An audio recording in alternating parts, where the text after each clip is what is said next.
দিন শেষে রান্না করার জন্য যদি কারো কাছে অনুমতি না নিতে হয়, কৈফিয়ত না দিতে হয়, মন চাইলে আলু ভর্তা ভাত, মন চাইলে ডাল ভর্তা ভাত খেতে পারেন, তাহলে আল্লাহর কাছে শুকরিয়া আদায় করেন। কারণ আপনার মতো এইরকম একটা জীবন অনেক নারীর, অনেক মেয়ের স্বপ্ন। মেয়েরা সবসময় সাজানো গোছানো হয়, পরিপাটি হয়।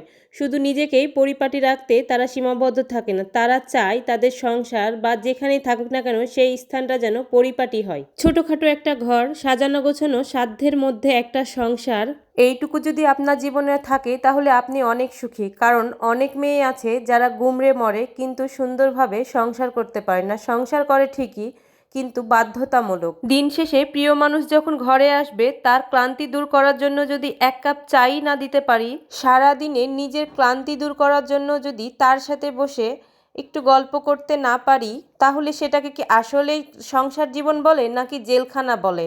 আল্লাহ যেন প্রতিটা মেয়েকে তার সংসার জীবনে হাসিখুশি থাকার তৌফিক দান করে।